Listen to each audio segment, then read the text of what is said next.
नमस्कार, आप देख रहे हैं पायनियर हरियाणा और मैं हूं आपके साथ भारती। देखिए, इस वक्त मैं सेक्टर 12 लघु सचिवालय के बाहर मौजूद हूं।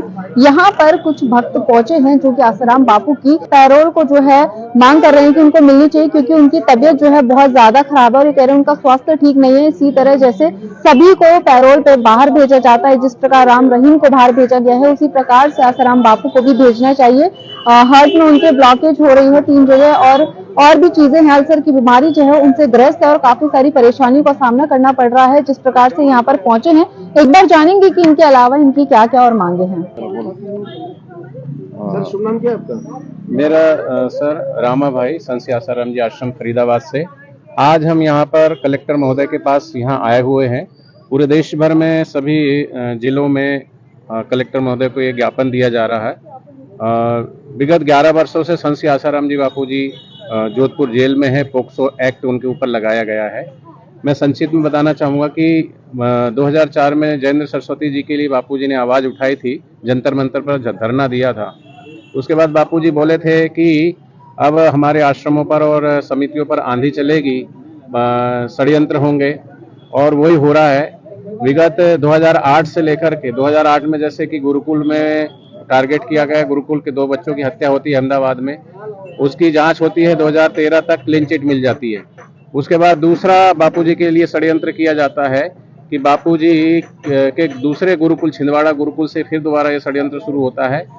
वहाँ जब ये पोक्सो एक्ट बना, निर्भया कांड जो हुआ था दिल्ली में, सभी को पता है, उसमें पहला ऐसा प्रावधान था कि अगर कोई नाबालिग लड़की है, उसके साथ गलत व्यवहार होता है, उसका बलात्कार होता है, तो पोक्सो एक्ट लगेगा। लेकिन उसमें संशोधन हुआ 2013 में, और अगर लड़की माइनर है, अगर वो कुछ भी कह देती है किसी के लिए, तो पोक्सो एक्ट माना जाएगा। तो 2013 में एक्ट बनने के बाद हमारे बापूजी के ऊपर पोक्सो एक्ट लगाया गया। छिंदवाड़ा में पढ़ रही एक लड़की हमारे ही गुरुकुल में, वो 2 साल पहले आती है एडमिशन लेकर के, और जब ये आरोप लगा तो वो अपने माता पिता के साथ मध्य प्रदेश छिंदवाड़ा से शाजापुर उत्तर प्रदेश की रहने वाली, तो वो घर जाती है माता पिता के साथ। वो राजस्थान जोधपुर जाती है, वहाँ पर बापूजी थे। वो बोलती है कि मेरी तबीयत खराब है, भूत प्रेत का साया है, जो भी है। और फिर 3 दिन बाद वो फिर मतलब घर आ जाती है। उसके बाद बापूजी का रामलीला मैदान दिल्ली में सत्संग होता है विशाल, वहाँ पे कई हजार लोग वहाँ सत्संग में आते हैं, आपको पता है। तो वहाँ पर रात को 2:30-3 बजे कमला नगर थाने में बापूजी के ऊपर 0 FIR की जाती है 2013 में। तो इसमें ये होता है कि वो आरोप लगाते हैं कि मेरे साथ छेड़छाड़ हुआ है। उसका मेडिकल रिपोर्ट हुआ, उसमें कुछ भी जांच की गई, कुछ भी नहीं पाया गया। आप देख सकते हैं इसके अंदर ये जो साजिश है और किस तरीके से इसमें पूरी सच्चाई है। हम नहीं कह रहे हैं, मेडिकल जांच की जो रिपोर्ट है ये आपको दिया जाएगा। ये जांच की जो मेडिकल रिपोर्ट है उसमें कहीं भी स्क्रैच नहीं है। अच्छा, जिस समय वो बता रही है कि मेरे साथ छेड़छाड़ हुआ, वही टाइम पर बापूजी वहां पर अपने भक्तों के साथ बैठे हैं, किसी परिवार की मंगनी करवा रहे हैं, जो टाइम उसने लिखवाया है इसके बीच में। और ये उस समय कॉल डिटेल निकाली गई, लड़की की कॉल डिटेल, तो वो जो टाइम उसने लिखवाया उस टाइम पे वो किसी और से बात कर रही है। तो हमने उसके बाद जब ये जांच चली तो 5 एविडेंस हमने कोर्ट को दिए, माननीय न्यायालय जोधपुर को, कि लड़की बालिग है। उसके 5 साक्ष्य हमने दिया, लेकिन उन्होंने उन एविडेंस को नकार करके, और हमारे गुरुकुल का जो कि वो 2 साल पहले पूरा पहले से प्लान करके आए थे कि लड़की माइनर है, और जानबूझ के कम एज लिखा करके उसने, और पोक्सो एक्ट के तहत लगाना था। तो जब लड़की बालिग है, 5 एविडेंस है, तो फिर वो माइनर कैसे हो गई? चलो, जांच चली।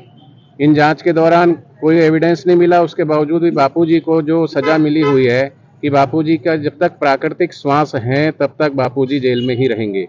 क्या पोक्सो में ऐसा प्रावधान है ही नहीं? आजीवन अगर किसी को कारावास होता है, लेकिन बापूजी को तो बोले हैं कि जब तक प्राकृतिक श्वास, वो अगर 110 साल जीते हैं, 150 साल जीते हैं, तब तक।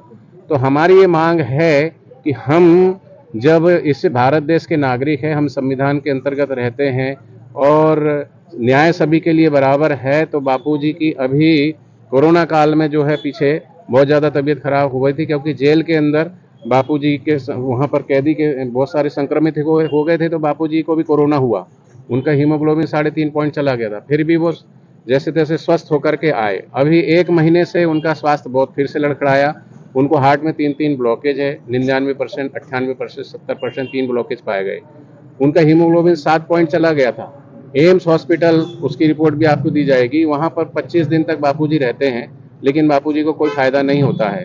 हमने मांग की न्यायालय से कि हमको अपने तरीके से इलाज कराने के लिए मोहलत दी जाए, लेकिन हमारी हर बार बेल जो है वो रिजेक्ट हो जाती है। तो हम वही देखते हैं कि इतनी क्रिटिकल सिचुएशन में, इतनी तबीयत खराब है, उसके बावजूद भी उनको मोहलत नहीं दी जा रही है। दूसरों को जो कैदी हैं और उन पर सजा याफ्ता हैं और उन पर गुनाह भी साबित है, वो जेल से बाहर आकर के कोई 2 महीने के लिए, कोई 3 महीने के लिए, कोई 6 महीने के लिए, कोई तो बाहर आ जाते हैं, चुनाव भी लड़ते हैं। तो ये तमाम प्रकार की चीज़ें हो रही है। तो न्याय है तो सबके लिए होना चाहिए। तो हमारी न्यायालय से मांग है, सरकार से भी गुहार है कि बापूजी के ऊपर जो पोक्सो एक्ट लगाया गया है वो धारा हटाई जाए, क्योंकि कोई एविडेंस नहीं है। हमने सारे जो साक्ष्य दिए उसको स्वीकार किया जाए, बापूजी को रिहा किया जाए और अभी बापूजी को उचित इलाज के आयुर्वेदिक तरीके से बापूजी इलाज कराना चाहते हैं, उसके लिए उनको बेल दी जाए। आपको क्या लगता है जो आशाराम बापू जी है उनके साथ अन्याय हो रहा है? क्योंकि एक इसी जुर्म में गुरुमत राम रहीम भी जेल में थे, जिनको जी, पैरोल मिली है। जी जी बिल्कुल, हम यही तो कहना चाह रहे हैं कि दूसरे लोगों पर, बापूजी पर चार्ज लगाया है पोक्सो का, लेकिन साक्ष्य नहीं है। पर अभी बिशप जो जालंधर में 12 नन के ऊपर बलात्कार का आरोप सिद्ध हुआ, उनको पूरा जमानत पे बाहर है।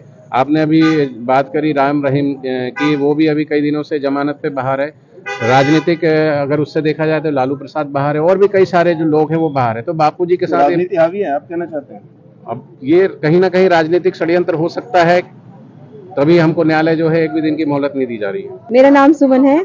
मैं आपके माध्यम से सरकार को सिर्फ ये संदेश देना चाहती हूँ कि एक 85 साल के संत जो कि भयंकर बीमारियों से ग्रस्त हैं, जिनको हार्ट में ब्लॉकेज है, अल्सर की प्रॉब्लम से वो अल्सर की समस्या है उनको, ये उनका मानव अधिकार बनता है कि उनको बेल दी जाए, उनको राहत दी जाए और उनके मन चाहे आयुर्वेदिक उपचार किया जाए। दिव्या नाम है मेरा। दिव्या, हिंदुत्ववादी सरकार है, सनातन धर्म कहते हैं भारत में बहुत प्रचलित है।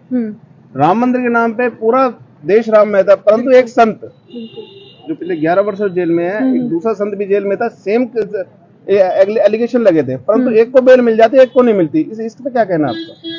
आपने बिल्कुल सही बात बोली है। ये तो आश्चर्य की बात हमारे लिए भी है। एक हिंदुत्ववादी सरकार इतने सालों से है और राम मंदिर की बात आपने बताई कि राम मंदिर जो 500 सालों से नहीं हो पाया था, वो इसी हिंदुत्व सरकार ने कराया और कितनी सारी योजनाएं चलाई, गरीबों के लिए भी कितना कुछ किया। और जो भी हमने देखा कि जब राम मंदिर का उद्घाटन हुआ था तो जो हमारे प्रधानमंत्री थे माननीय, वो उनका जो उपवास था वो भी किसी संत महापुरुष ने ही तोड़वाया था। तो ये बात तो लाजमी है कि हमारी जो हिंदुत्ववादी सरकार है उसकी श्रद्धा आस्था साधु संतों में तो है, लेकिन एग्री करते हैं नहीं करते? पहले नहीं, बिल्कुल एग्री नहीं करते, क्योंकि कोई एविडेंस डायरेक्ट है नहीं जो प्रूव कर सके कि रेप हुआ है। तो उनकी मेडिकल रिपोर्ट्स आई थी तो उसमें ये लिखा हुआ था कि वो अवेलेबल हैं, मतलब सेक्सुअल में वो उनकी वो रिपोर्ट पॉजिटिव। जो लड़की की रिपोर्ट आई है उसमें कहीं पे भी ये प्रूव नहीं होता है कि लड़की के साथ कुछ भी हुआ है। लड़की ने एफआईआर में भी कहीं पे भी रेप की पुष्टि नहीं की है।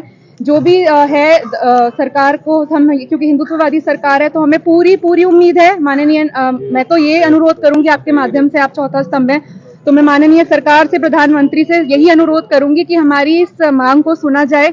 जैसे कि आपने राम रहीम जी की बात की, ये आश्चर्य हमारे लिए भी है जब एक संत को बेल मिल सकती है, तो एक जो निर्दोष संत हैं वो तो फुल फ्लेजेड लीगली उनको बेल मिलनी चाहिए, वो एलिजिबल हैं। आप किसी भी, अगर किसी भी एक बुद्धिजीवी इंटेलेक्चुअल अगर आप वकील से पूछेंगे आज की डेट में, तो वो बापूजी के केस को देख के यही बोलता है कि ये कोई बोगस केस है, इसमें कोई भी साक्ष्य नहीं है कि 11 साल तक आप एक संत को प्रताड़ित करो। बापूजी एज वाइज भी एलिजिबल है, बापूजी लीगली भी एलिजिबल है, बापूजी हेल्थ वाइज भी एलिजिबल है बेल के लिए, पर फिर भी नहीं। आप क्या सरकार को क्या संदेश देना चाहेंगे? हम मीडिया के माध्यम से सरकार से ये अनुरोध करना चाह रहे हैं, माननीय प्रधानमंत्री से यही अनुरोध करना चाह रहे हैं कि आप इसमें इंटरवीन करें, आप इसे स्वतः संज्ञान में लें, क्योंकि 11 वर्षों से एक संत परेशान है और बापूजी ने जो समाज के लिए किया है वो किसी से भी छुपा नहीं है। तो आज जो भी भारत विश्व गुरु बनने की ओर है वो हमारे संतों का ही संकल्प है, बापूजी का ही संकल्प है, और कहीं ना कहीं जो हमारी हिंदुत्ववादी सरकार है वो उसको भी जोरों शोरों से पूरा करने में लगी है। तो इसलिए जहाँ पे अगर एक संत को बेल मिलती है तो दूसरे संत के केस को भी, उसकी मांग को भी, उनकी रिक्वेस्ट को भी हमारी तरफ से, पूरे देश की तरफ से स्वीकार किया जाए। इसे स्वतः संज्ञान में ले हमारे माननीय प्रधानमंत्री जी, और बापूजी की रिहाई शीघ्र कराएं और उनके अनुकूल, जो उनको अनुकूल पड़ता है स्वास्थ्य उपचार, वो उन्हें दिलवाएं।